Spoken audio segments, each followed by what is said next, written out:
Tonight on Newsbeat. Hear what students are looking for from student government as campaign season kicks off. I think that the safety of LSU students should be at the forefront above all else, and right now I feel like we're being ignored. The who that drives the infamous pink uniforms for LSU women's basketball. And get the scoop on who LSU Baseball calls the Creole Bambino. All this and more, Newsbeat starts now.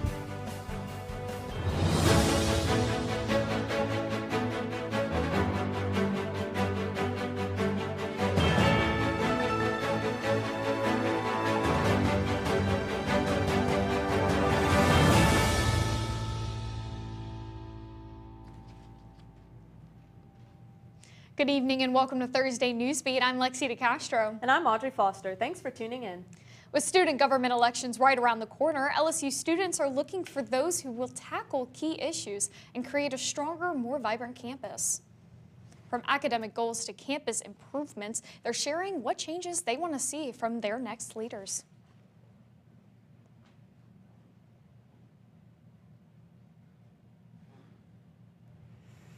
I feel like some changes that can be brought to campus is more parking. Definitely parking. Parking is horrible. I think that the potholes are a really big issue here. I think that the safety of LSU students should be at the forefront above all else, and right now I feel like we're being ignored.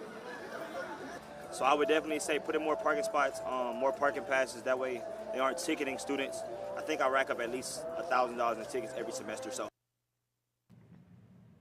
Election campaigns are underway and voting begins on March 17th.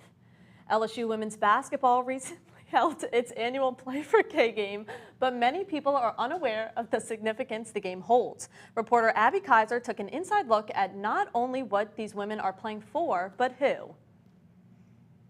The KL Cancer Fund is a nonprofit dedicated to funding cancer research and healthcare. Late coach Kay Yao battled breast cancer 3 times and created this organization to help women fighting all cancers. Play for K games are a way to raise money and awareness to the cause. She was such a servant leader, and she really was so inclusive and believed in team and helping everyone. And so she established the fund really to focus on all cancers affecting women, because I think in her heart of hearts, how could she ever leave anyone out? The women's basketball team has hosted a Play for K game since the fund was established 18 years ago. During halftime, they honored cancer fighters and survivors with a walk around the court. I mean, what LSU is doing for Play for K and for their local community, it just can't be overstated. I mean, there's so many different entities pulling together, right? Like the ultimate team in the fight against cancer. Every year, Associate Head Coach Bob Starkey and his wife have donated $1 for every student in attendance at the Play for K game. Starkey has been on the board of directors for the KL Cancer Fund for 10 years and is currently board vice president. ESPN did a story on her that showed her getting a chemo treatment while she was on the plane going to the game. She was hooked up to her port and was taking the trip. And I remember my wife saying, if something ever happens to me like that, I hope I can be as brave as Coach Yao. And literally 3 months later, Sherry was diagnosed. So that started our journey. The KL Cancer Fund continues to support communities and women across the country. Reporting for Tiger TV, I'm Abby Kaiser. To learn more about the KYAO Cancer Fund's impact and how to get involved in your community, visit their website at kyao.com.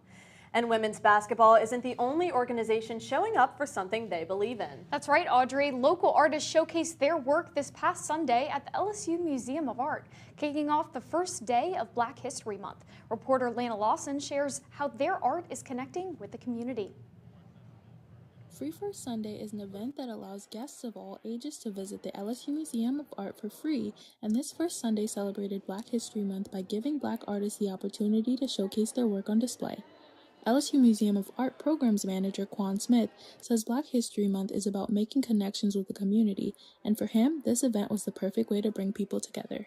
I think the main things that have been able to help us stay resilient is our ability to connect and stay connected. Chastity Joseph, one of the participating artists, loves to tell stories through color. Her mediums include knitting, crocheting, ceramics, and painting. She uses vibrant styles and bold patterns to tell stories through her art and to bring her pieces to life. For me, I like to communicate people that aren't maybe known Black folks. my experience, the impacts that these people have had on. One of Joseph's pieces on display was a portrait of Black mathematician Gladys West, who passed away just last month at age 95. West was known for her contribution to the development of GPS. Joseph decided to honor and celebrate her through the use of bold and exciting colors. I think Black history, a lot of the times, we think of significant people, not necessarily the everyday person, but everyday people make history too. This event celebrated Black History Month by painting out the accomplishments of underrepresented people within the community. Reporting for Tiger TV, I'm Lana Lawson. Through bold art and storytelling, the LSU Museum of Art gave the community a colorful way to celebrate Black History Month. And don't go too far, because after the break, Juliet Marino is taking us into Tiger Park to kick off the 2026 LSU softball season. You don't want to miss it.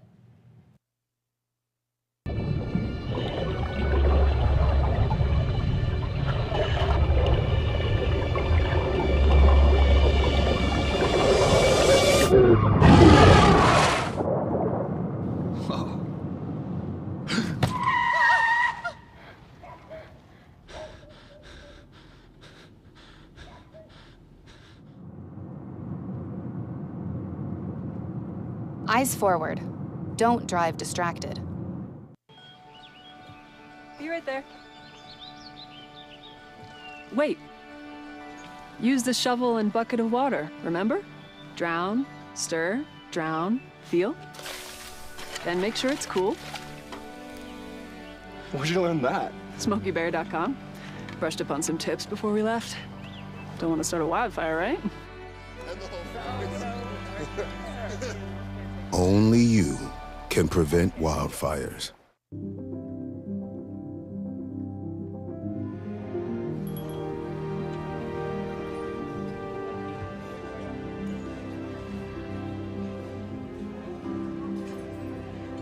The freedom to live in safety. That's an American dream.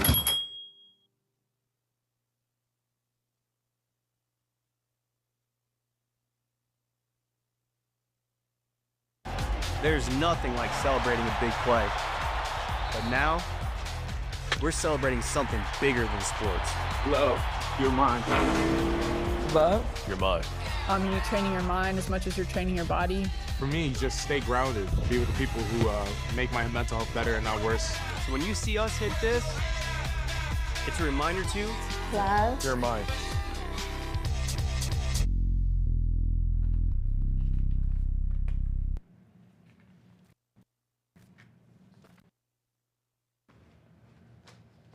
Welcome back. I'm Julie Munoz with the Tiger Sports Update.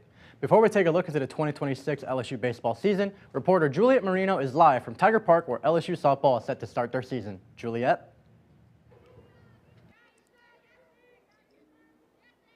Thanks, Julianne. Well, LSU softball is officially back as the Tigers.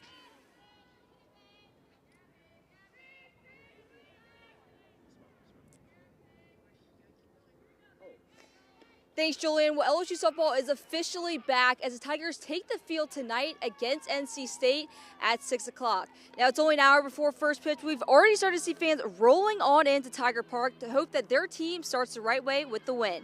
Now, if you can't make the action, make sure to follow us on X at LSU Tiger TV for the latest live updates. Back to you, Julian. Thanks, Juliet. Coming off a national championship, LSU faced the struggles of success, losing almost their entire 2025 infield. Head coach Jay Johnson went into the transfer portal and found an intriguing infielder, first baseman Zach York.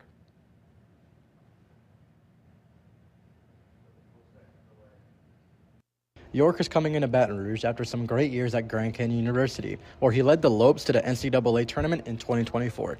In his 3 seasons in Phoenix, he was able to hit .328 while slugging 32 home runs. While his time with the Tigers has been short, he seems to already be fitting in with the LSU culture.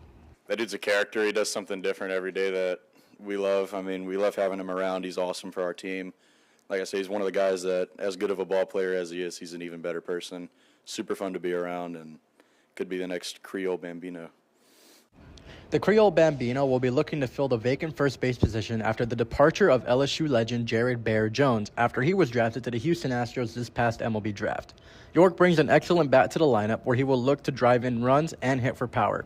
While successful in doing this at GCU, the transition to SEC is hard for everyone, but York seems confident he'll not just match his previous abilities, but exceed any expectations set on him. Getting an approach down and kind of doing up, sticking to the same plan every at-bat, and just trusting myself. I'm a very confident hitter, so just seeing those at-bat or seeing pitches and a couple weeks of at-bats off of it, I adjusted well, I thought. Just trying to get back into that, and we'll see how it goes in season. Coach Johnson is confident that the lefty slugger will succeed in his short time at LSU as the Tigers look to accomplish something that has not been done since 2011 in defending a national title successfully. York and company will have that opportunity Friday, February 13th, when the Tigers host Milwaukee to kick off the season. Only time will tell how Zach will do this season, but if anyone could replace the Bear, it would be the Creole Bambino. And there's a lot happening in LSU sports. Women's basketball travels to Austin to face off against number 5 Texas. You can catch it on ESPN at 8 o'clock tonight. Number 3 ranked LSU Gymnastics is hosting number 14 Penn State on Friday, February 6th at the PMAC. Kaylin Chio and company look to extend their win streak to 3 after an impressive win at number 7 Missouri. So make sure to pack those stands, Tiger fans. Next at 5, find out where you can get something fresh for your fridge. We're coming right back.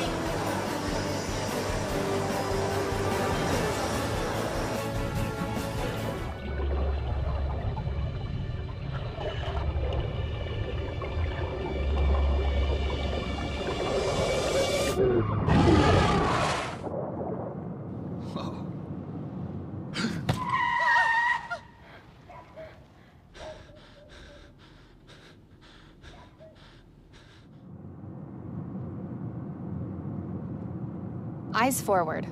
Don't drive distracted. Be right there. Wait. Use the shovel and bucket of water, remember? Drown, stir, drown, feel. Then make sure it's cool. Where'd you learn that? SmokeyBear.com. Brushed up on some tips before we left. Don't want to start a wildfire, right? Only you can prevent wildfires.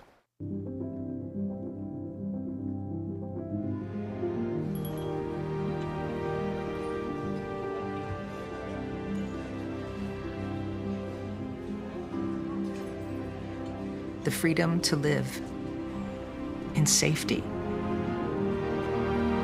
That's an American dream.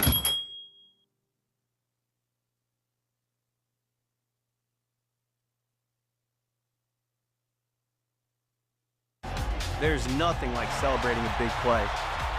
But now, we're celebrating something bigger than sports. Love, you're mine. Love? You're mine. You're training your mind as much as you're training your body. For me, just stay grounded. Be with the people who make my mental health better and not worse. So when you see us hit this, it's a reminder to Love. You're mine.